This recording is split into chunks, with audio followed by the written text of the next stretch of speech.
Hello everyone, আমি সুরভি। জ্ঞানজ্যোতি coaching সেন্টারের পক্ষ থেকে তোমাদের সবাইকে জানাই আরও একবার স্বাগত। আজকে আমরা আলোচনা করব দশম শ্রেণীর প্রথম অধ্যায় থেকে একটি গুরুত্বপূর্ণ বিষয় নিয়ে। দেখো আমাদের বিষয় কি আছে, আদর্শ হিমবাহ সৃষ্টির যে পদ্ধতিগুলো, সেই পদ্ধতি কিন্তু আজকে আমাদের আলোচনার বিষয়। আদর্শ হিমবাহ সৃষ্টির পদ্ধতি সমূহ কয়েকটি জটিল পদ্ধতির মাধ্যমে হিমবাহ গঠিত হয়। তাহলে কি বুঝতে পারলাম, জটিল পদ্ধতির মাধ্যমে কিন্তু হিমবাহের সৃষ্টি হয়, সরল পদ্ধতির মাধ্যমে না।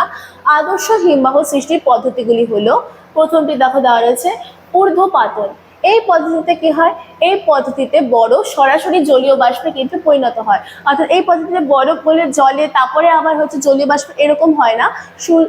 সাধারণত শুষ্ক অঞ্চলে, শীতল অঞ্চলে কিন্তু এই প্রকার ঊর্ধ্বপাতন কিন্তু লক্ষ্য করা যায়, যেখানে কি হয় বরফ থেকে সরাসরি কিন্তু জলীয় বাষ্পে পরিণত হয়ে থাকে। 2 নম্বর কি আছে, পুনঃস্ফটিকীকরণ। ছোট ছোট স্ফটিক ভেঙে সম্মিলিত হয়ে বড় স্ফটিকে রূপান্তরিত হয়। এর মাধ্যমে তুষার থেকে কিন্তু বরফে পরিণত হয়। অর্থাৎ ছোট ছোট বরফের খণ্ড যখন একসাথে মিলিত হয়ে বড় বরফ খণ্ডে পরিণত হয়, তখন কিন্তু এই প্রকার পুনঃস্ফটিকীকরণ ঘটে থাকে। ঠিক আছে, তারপরে কি আছে দেখো, 3 নম্বর পদ্ধতি গলন। বরফ গলে জলে পরিণত হয়। আমরা সবাই জানি বরফ গলে জলে পরিণত হয়, এবং সেই জল যখন পুনরায় আবার বরফে পরিণত হয়, এই পদ্ধতির মাধ্যমে কিন্তু হিমবাহের গঠনের কাজ সম্পূর্ণ হতে থাকে।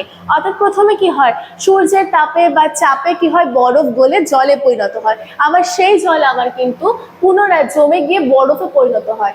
এই যে পদ্ধতি রয়েছে, একে কিন্তু মেল্টিং বলা হচ্ছে।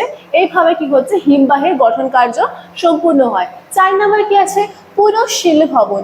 এক্ষেত্রে কি হচ্ছে, চাপের কারণে বরফ গলে জলে পরিণত হয়। অতিরিক্ত চাপের ফলে কি হয়, বরফ গলে যায় এবং জলে পরিণত হয়, এবং যখন চাপটা হ্রাস পায় তখন আবার বরফ কি করতে শুরু করে, জমাট বাঁধতে শুরু করে। এর ফলে বরফের অভ্যন্তরীণ গঠনে কি হয়, পরিবর্তন হয়। চাপের কারণে প্রথমে বরফটা গলে যায়, আবার যখন চাপটা কমে যায় বা হ্রাস পাচ্ছে, তখন কি হচ্ছে, বরফটি আবার জলটা আবার হচ্ছে জমে বরফে পরিণত হচ্ছে। ঠিক আছে, এর ফলে বরফের অভ্যন্তরীণ অর্থাৎ ভিতরের গঠনের ক্ষেত্রে কিন্তু কিছু পরিবর্তন লক্ষ্য করা যায়, যা হিমবাহ সৃষ্টিতে সাহায্য করে থাকে। 5 নম্বর কি আছে দেখো, সংবদ্ধতা। সংবদ্ধতা কি হয়, অতিরিক্ত তুষারপাতের কারণে কোনো অঞ্চলে যদি অতিরিক্ত তুষারপাত হয় বা স্নোফল হয়, এর ফলে কি হয়, নিচের স্তর, নিচের যে তুষারগুলো রয়েছে সেই স্তরের ওপর চাপের ফলে আরো সংবদ্ধ হয়ে কঠিন এবং ঘন বরফ তৈরি হয়।